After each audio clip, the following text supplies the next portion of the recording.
자, 예를 들면 봐봐요. 호이 무슨 도? 호이 무슨 도? 태권도. 호이 무슨 도? 아니 지금 이게 검도라고요? 아니에요. 검도를 휙 지금 이거 이렇게 뭐? 유도. 무슨 말 알겠어요? 유도. 검도. 합기도. 무슨 말 알겠어요? 지금은 분자도.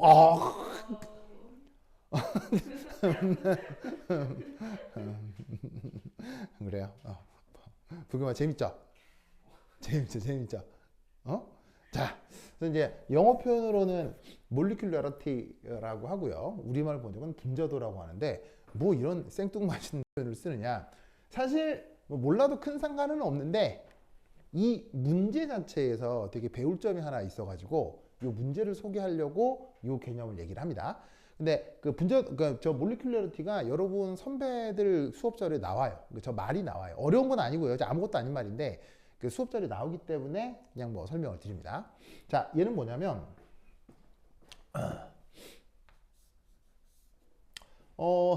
이게 그 단일 단계 반응에서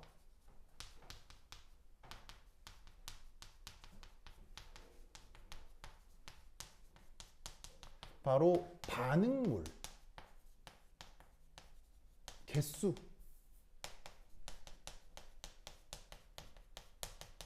요걸 몰리큘러리티라고 합니다.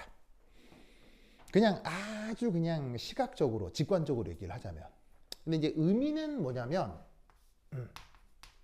충돌에 필요한 분자 개수인 거죠. 그래서 야, 2명 모여, 야, 3명 모여 하는 거 있잖아요. 그러니까 반드시 어떤 그 일을 해 나가기 위해서 사람이 2명 필요하다. 2명 모여야 되잖아. 그 2명 이런 걸 분자도라고 한다고요. 어떤 일을 수행하는데 반드시 사람 3명이 필요해. 야, 3명 모여. 그 3명 모인 그걸 분자도라고 한다 이런 말이죠. 무슨 뜻인지 알겠죠? 그래서 그게 각각 요 제시된 미케니즘. 자, 미케니즘이라는 것 자체가 각각이 무슨 반응이라는 거예요? 미케니즘이라는 말을 쓰는 것 자체가 각각이 뭐라는 거예요? 부경 뭐예요? 각각이 뭐라는 거예요? 단일 단계 반응. 미케니즘은 몇몇 단일 단계 반응의 합이에요. 무슨 말인지 알겠죠? 그러니까 단일 단계 여기서 프로포즈 미케니즘이라고 딱 썼다는 얘기는 이미 이 각각이 다 단일 단계 반응. 무슨 말인지 알겠죠? 그 단일 단계 반응에서 그 다음 단계로 진행하기 위한 반응물의 개수. 그걸 뭐라고 부른다? 몰리큘러리티라고 한다 이런 말이에요. 무슨 말인지 알겠죠? 이때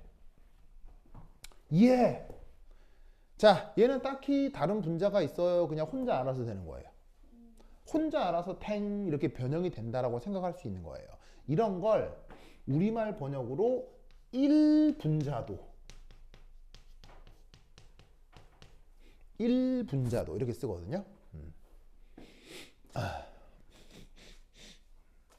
이걸 영어 표현으로는 유니라고 씁니다. 관여하는 분자가 하나죠. 그걸 이제 어근 유니를 써서 이런 반응을 유니몰리큘러라고 합니다. 그 다음 요거는 보시다시피 입자가 몇 개가 필요하죠? 입자가 2개가 필요하잖아요. 요럴 경우는 이 분자도로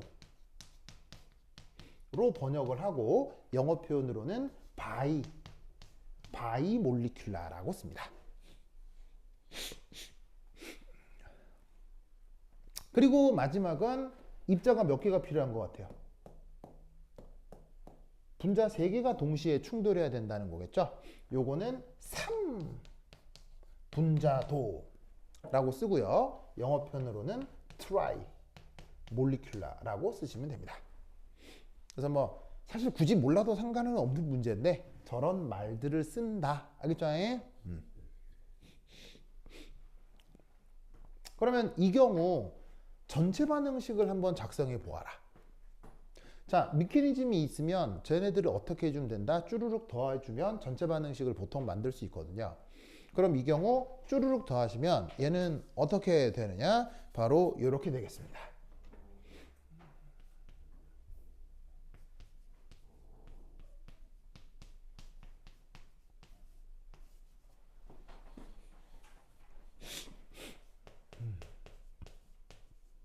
요거에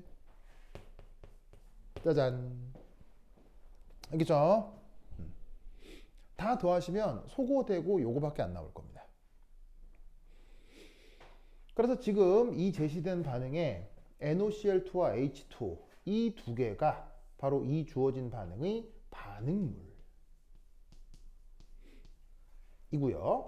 그 다음에 이 두 개가 바로 이 주어진 반응의 생성물인 거죠.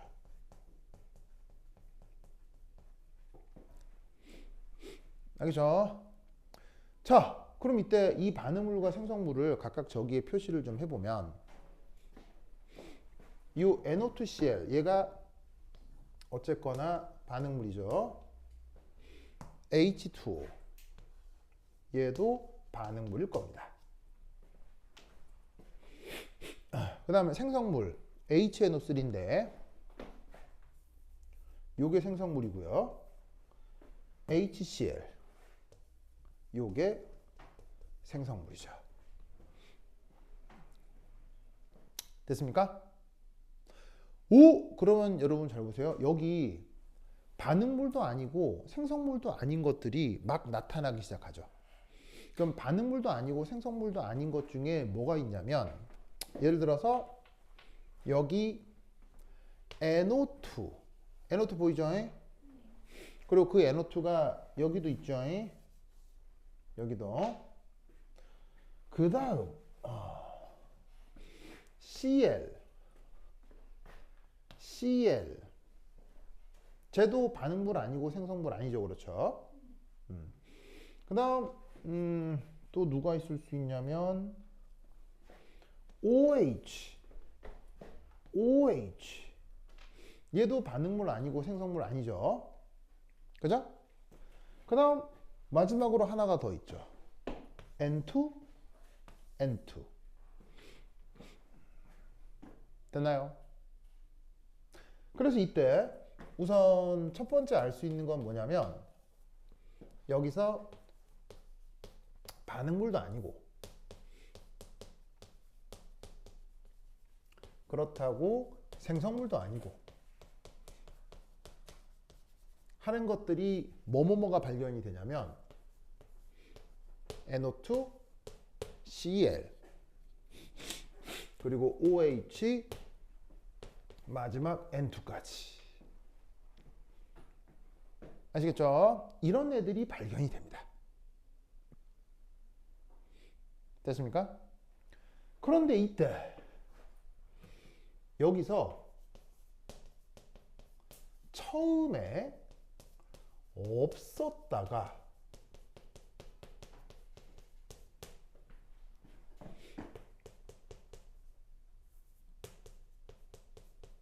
갑자기 나타난 후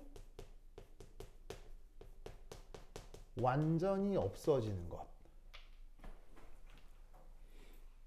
누구냐면 우선 첫 번째 NO2 때 NO2. 자, NO2 봐, NO2. 처음에 있었어요? NO2가 처음에 있었어요? 없었죠. 없었는데 갑자기 나타났죠. 그 다음에 나타난 다음에 생성물로 남아있어요? 어디서 반응해서 사라져버려요? 어느 단계에서 반응해서 사라져버리죠? 대표적으로 또 NO2. 그 다음에 CL.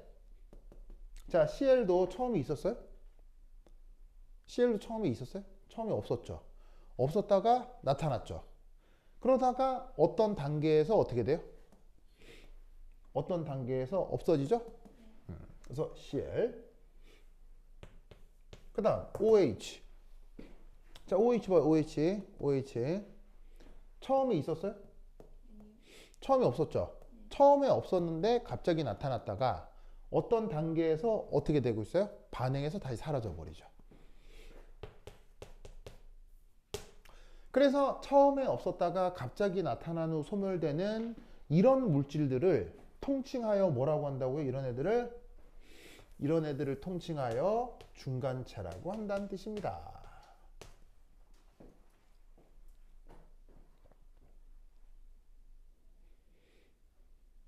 그래서 지금 이 문제에서 중간체를 찾아라 라고 한다면 요 네 가지 중 얘가 중간체다. 알겠죠? 오! 그렇다면 부겸 얘는 누구예요?